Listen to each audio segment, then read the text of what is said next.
तो traders scalping के लिए जो हमें risk to reward, money management और जो रूल्स चाहिए होते हैं वो सभी मैंने मेंशन किए हुए हैं। मैं वन बाय वन आपको एक्सप्लेन करूंगा, और अगर आप इस चीज़ को फॉलो करते हैं तो आप कभी भी लॉस नहीं कर सकते स्कैल्पिंग। तो ट्रेडर्स, ये जो अकाउंट साइज है 10K का एग्जाम्पल, ये मेरा अकाउंट साइज है जिसपे मैं स्कैल्पिंग करूंगा। ठीक है, 10K का, $10,000 का। ठीक है, तो इसका स्टॉप लॉस पर ट्रेड रिस्क क्या रहेगा? पर ट्रेड स्टॉप लॉस बोले तो पर ट्रेड रिस्क कितना रहेगा? 1% मैक्स लॉस। इट मीन्स $100 पर ट्रेड का इसका रिस्क फिक्स है एक ट्रेड का। ठीक है, टारगेट आपका पर ट्रेड, एक ट्रेड में अगर आप 1% अगर रिस्क ले रहे हैं, $100 का अगर आप रिस्क ले रहे हैं, तो आपको जब आपका ट्रेड आपकी डायरेक्शन में जाता है तो आपको 1:3 का वेट करना है। आपका जो रिस्क टू रिवॉर्ड है 1:3 का रहेगा। ठीक है, और ये मोड है स्कैल्पिंग, स्कैल्पिंग की बात कर रहा हूँ। ठीक है, तो टाइम फ्रेम स्कैल्पिंग के लिए हमें 1 and 5 मिनट पर एनालिसिस करनी होती है। क्विक एक्शन होता है, क्विक एग्जीक्यूशन होता है। तो 1 and 5 मिनट आप किसी पर भी स्कैल्पिंग कर सकते हैं।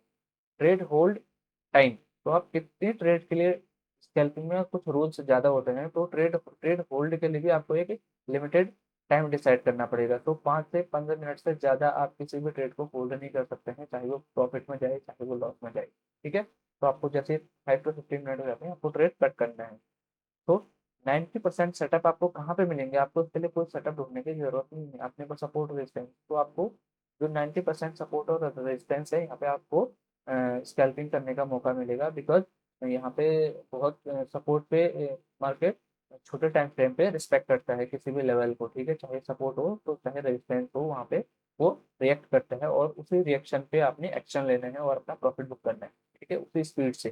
तो एक्यूरेसी आपकी 50 to 60% इनफ है। कब? जब आप आउट ऑफ 100 ट्रेड्स तक पहुंच जाते हैं, जब आप 100 ट्रेड ले लेंगे तब आपको प्रॉफिट दिखेगा अपने अपने अकाउंट में। ठीक है, तो लॉन्ग टर्म का सोचना है इसमें भी। ऐसा नहीं कि आपने 10 ट्रेड लिए और आपको प्रॉफिट दिखने लग गया।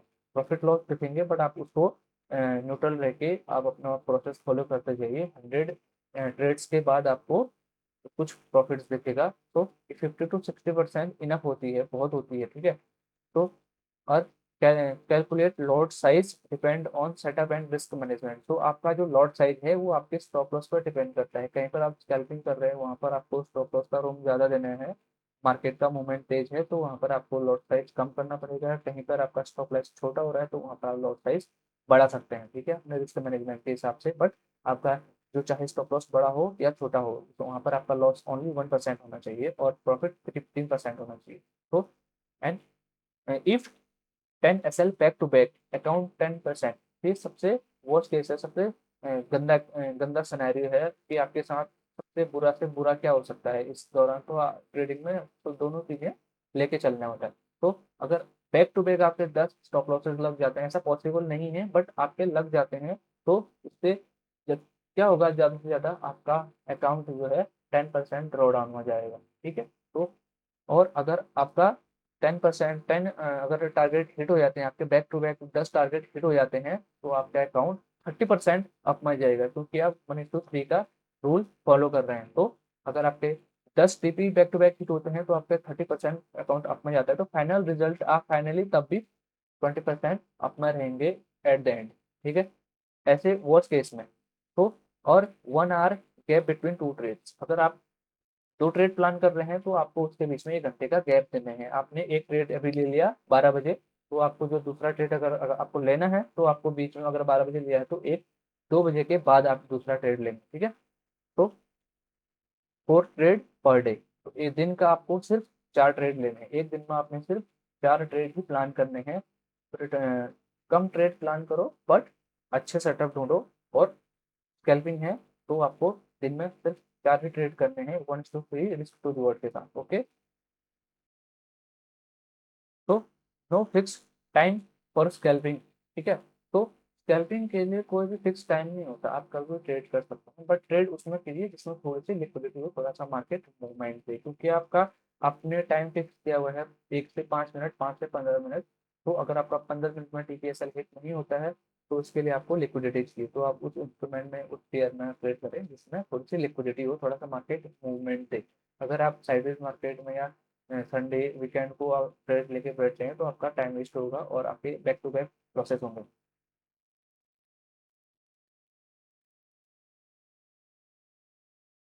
स्कैल्पिंग के लिए कोई टाइम फिक्स नहीं है, बट ऐसा नहीं है कि आप कहीं भी ट्रेड करें। देखिए, आपने एक इंस्ट्रूमेंट फिक्स करना है, आपने गोल्ड में, बिटकॉइन में, आप जिसमें भी आपको अच्छा लगता है, जिसमें भी आपको मूवमेंट दिखती है, जो भी चीज़ें आपको समझ में आती हैं, तो वहाँ पर आप बट उसको फिक्स कर लीजिए कि मैं इसी इंस्ट्रूमेंट में ट्रेड करूंगा, दिन के 4 ट्रेड करूंगा, बस इसी में करूंगा।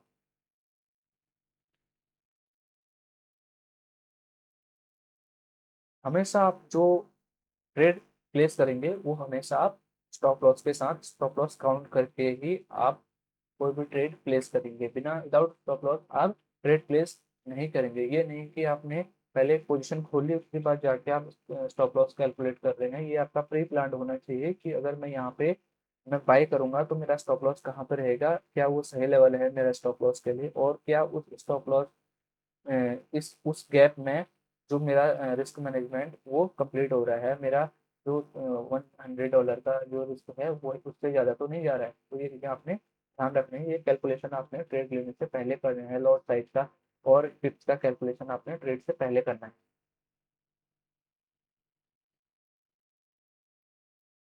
तो ट्रेडिंग में सबसे पहली चीज़ है बिलीव, सेल्फ बिलीव। तो सबसे पहले आपको प्रोसेस पे भरोसा करना है, अपने पे भरोसा करना है, आपकी मेहनत और भगवत पे भरोसा करना है। अगर आप डिसिप्लिन और प्रोसेस फॉलो कर रहे हैं तो आपका जो है आप प्रॉफिटेबल होने से आपको कोई नहीं रोक सकता। Chase process, profits will chase you automatically. It means आप प्रोसेस के पीछे जाइए, जो प्रॉफिट्स हैं वो अपने आप आ जाएंगे, अपने आप आपको प्रॉफिट्स दिखेंगे लॉन्ग टर्म में।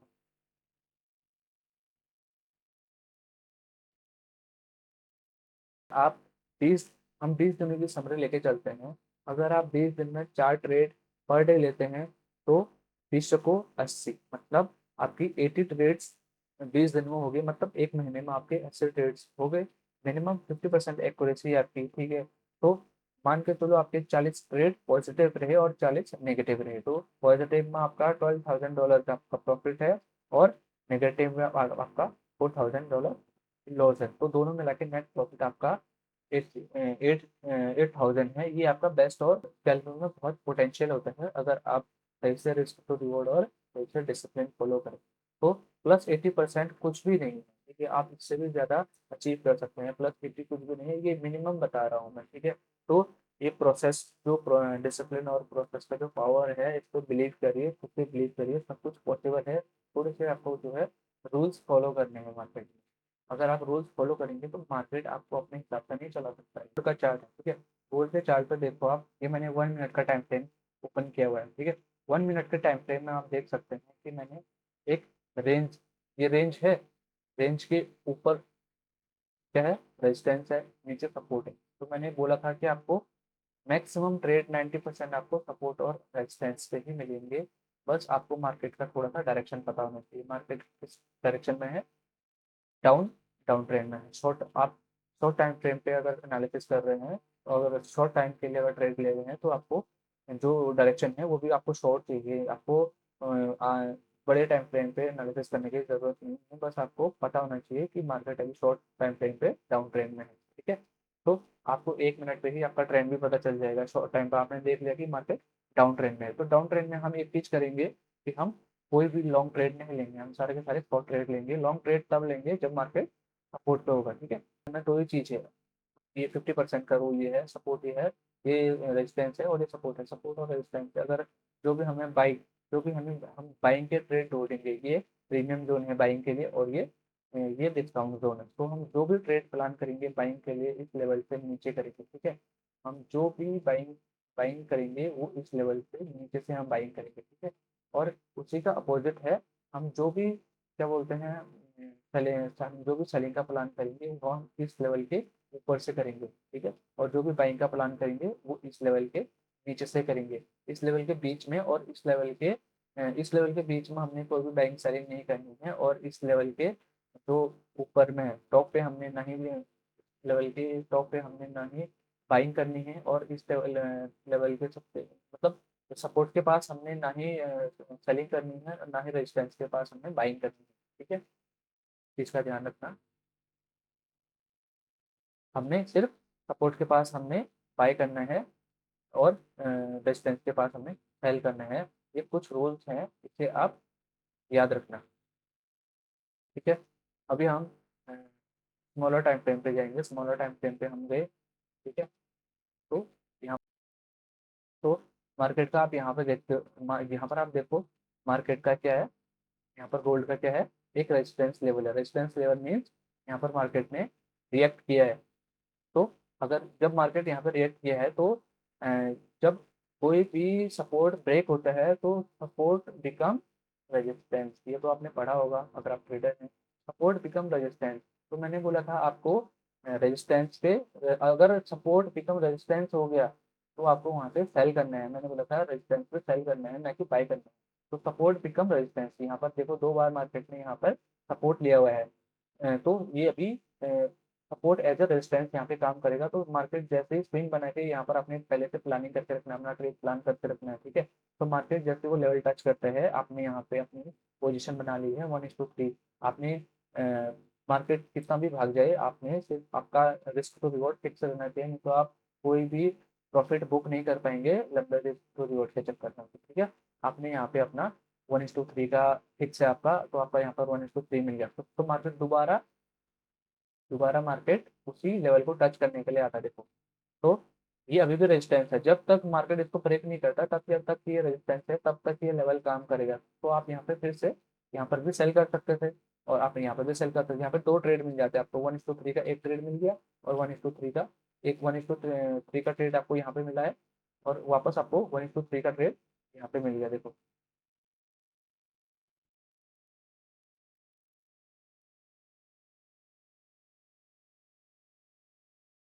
ठीक है, तो आपको 1:3 के यहाँ पे दो ट्रेड मिल गए हैं। तो आप देखेंगे मार्केट फिर से डाउन साइड में अनएक्सपेक्टेड मूव मूव किया। तो ये ऐसे मार्केट में आपको स्कैल्पिंग इसमें भी कर सकते हैं, बट आपका थोड़ा सा रिस्क ज़्यादा रहता है। आपने सपोर्ट और रेजिस्टेंस ढूंढना है ज़्यादातर। ठीक है, तो आप यहाँ पे देखेंगे मार्केट यहाँ पे फिर से क्या है, ये क्या है, एक स्ट्रॉन्ग रेजिस्टेंस है। तो आप स्ट्रॉन्ग रेजिस्टेंस देखो, पहले तो यहाँ पे देखो मार्केट ने यहाँ पे रिएक्ट किया था। यहाँ पर रिएक्ट किया था मार्केट, देखो, तो मार्केट ने रिएक्ट किया था तो यहाँ पर आप बाइंग के लिए जा सकते थे। यहाँ पर बाइंग के लिए गए। ठीक है, ठीक हो गया। यहाँ पर बाइंग के लिए गए, छोटे से छोटे रिवॉर्ड के लिए गए, मार्केट ने मूव किया, आपको प्रॉफिट दिया। उसके बाद आपने ऊपर देखा, यहाँ पर एक सपोर्ट, यहाँ पर एक रेजिस्टेंस है जहाँ पे मार्केट ने रिएक्ट किया था। ठीक है, जब तक मार्केट इसे ब्रेक नहीं करेगा तब तक ये एज रेजिस्टेंस ही काम करेगा। तो यहाँ पर आपने फिर से सेलिंग की पोजीशन बनाई। जैसे ही मार्केट उसे टच करके जैसे मार्केट मार्केट उसे टच करते हैं, आपने यहाँ पे पोजीशन बनाई 1:3 के साथ। ये 1:2.5 का आपको रिवॉर्ड यहाँ पे मिल गया। ठीक है, तो वापस अगर आप यहाँ पे चाहते तो आप यहाँ पर फिर से एक और पोजीशन बना सकते थे, क्योंकि मार्केट जब तक ये ब्रेक नहीं करेगा तब तक ये एज अ रेजिस्टेंस काम नहीं करेगा। ये एज अ सपोर्ट ही काम है। मार्केट ने इसे अपसाइड को ब्रेक किया है, तो अपसाइड को ब्रेक किया है तो ये एज अ सपोर्ट काम करेगा, ना कि रेजिस्टेंस। अगर मार्केट इसको इसको डाउन साइड में अगर ब्रेक करता तब जाके ये किसका काम करता, अगर मार्केट इसे ऐसे ब्रेक करता, ऐसे ब्रेक करता तब जाके ये एज ए रेजिस्टेंस काम करता। बट मार्केट ने इसे क्या किया है, देखो, मार्केट ने इसे ऐसे ऐसे ब्रेक किया है, अपसाइड को ब्रेक किया है, बुलिश। तो मार्केट ये एज अ पहले ये एज अ रेजिस्टेंस काम कर रहा था, बट ये फेल हो गया। ठीक है, मार्केट ने इसे रिस्पेक्ट नहीं किया तो अब एज अ सपोर्ट काम करेगा। तो ये कुछ बेसिक सी चीजें हैं। कुछ बेसिक सी चीजें तो आपको पहले से पता होनी चाहिए। ठीक है, तो आपको यह सिंपल सी चीज है। आप यहाँ पे देखो, मैं इतने सारे ट्रेड फाइंड आउट किए सिर्फ किसके बेस पे, सपोर्ट और रेजिस्टेंस के बेस पे। सिर्फ सपोर्ट और रेजिस्टेंस के बेस पे जो प्रीवियस डाटा है उसी के बेस पे इतने सारे ट्रेड्स यहाँ पे मिल गए। ये ओनली, और ये ओनली एंड ओनली कितने टाइम फ्रेम, कितने आप देखो, ये इतने सारे ट्रेड मिले हैं सिर्फ और सिर्फ 4 आवर पे मिले हैं। ठीक है, ये देखो 6 आवर्स में हमें 1 2 3 4 5 6 7 ट्रेड मिले 6 आवर्स में। तो आप यहाँ पर भी अगर आप 6 ट्रेड में से आपके 2 ट्रेड लॉस होने वाले थे तो आपके बच सकते हैं कैसे, ओवर ट्रेडिंग से। अगर आप ओवर ट्रेडिंग नहीं करेंगे, 4 ट्रेड फिक्स आपके, तो वो जो जो लॉस में जाने वाले ट्रेड्स भी थे, जो आप जल्दबाजी में लेने वाले थे, वो भी आपके प्रॉफिट में चेंज हो सकते हैं अगर आप खुद पे कंट्रोल रखेंगे। तो पावर ऑफ स्कैल्पिंग है। स्कैल्पिंग में बहुत पोटेंशियल होता है, राइट। तो बस हमें ज़रूरत होती है डिसिप्लिन और रिस्क मैनेजमेंट है, स्ट्रॉन्ग जितना हमारा स्ट्रॉन्ग रिस्क मैनेजमेंट जितना मजबूती से हम अपना पैसे को पकड़ के रखेंगे ना, तो उतना ही कम हमारे जितनी उतना ही कम हमारे हाथ पे जो है हमारा कैपिटल निकलेगा। क्योंकि अगर आप अपना कैपिटल खुला रख दोगे मार्केट में बिना स्टॉप लॉस तो मार्केट पूरा निकल जाएगा। तो ये कुछ चीज़ें थी बेसिक सी, ये तो बेसिक सी चीज़ें हैं जो सपोर्ट रेजिस्टेंस पे मैं बाय और सेल करने की बात कर रहा हूँ, ये स्कैल्पिंग में सूट करती हैं। और ये स्कैल्पिंग 101% वर्क करती हैं। ठीक है, आपका अगर आप स्कैल्पिंग कर रहे हो सपोर्ट और रेजिस्टेंस में, तो आपका अगर 10 बार अगर प्राइस वहाँ पे आता है तो 10 में से 8 बार प्राइस उस लेवल को रिस्पेक्ट करते हैं। 1 या 2 बार ही है जब जो स्मॉलर टाइम फ्रेम पे कि मार्केट बिना रिएक्ट करे सीधे तोड़ दे उस लेवल में। तो आप तो 10 में से 8 ट्रेड आपको 101% सपोर्ट पे और रेजिस्टेंस पे आपको इस चीज़ के मिल जाएंगे। और स्कैल्पिंग आप एक चीज़ और कर सकते हो, अगर लॉन्ग टाइम फ्रेम पे आपको दिख रहा है कि स्ट्रॉन्ग बाइंग है स्ट्रॉन्ग सेलिंग है, तो ट्रेंड कंटिन्यूशन में मार्केट अगर बुलिश है तो आप बाई साइड की तरफ भी जा सकते हैं, और अगर सेलिंग की तरफ जा रहा है तो आप सेलिंग के लिए भी ट्राई कर सकते हैं। बट बेस्ट ये रहता है सेलिंग के लिए कि आप सपोर्ट और रेजिस्टेंस के पास बाई करो, आपको अच्छा रिजल्ट मिलेगा। तो आज की वीडियो में इतना ही। अगर आपको ये वीडियो थोड़ी सी इंफॉर्मेटिव लगती है तो please like and subscribe button. अपना रिस्क मैनेजमेंट मनी मैनेजमेंट अपना स्ट्रॉन्ग रखिए, अच्छी पॉजिटिव माइंडसेट रखिए, और दिन के चार्ट रेट बहुत हैं। अगर आप स्कैल्पिंग कर रहे हैं, स्कैल्पिंग अभी बहुत पोटेंशियल है। ठीक है, आपका बहुत कम टाइम लगता है, इसमें चाहिए बस रूल चाहिए। तो टेक केयर, गुड बाय, मिलते हैं next next video. Take care, goodbye, मिलते हैं नेक्स्ट वीडियो में।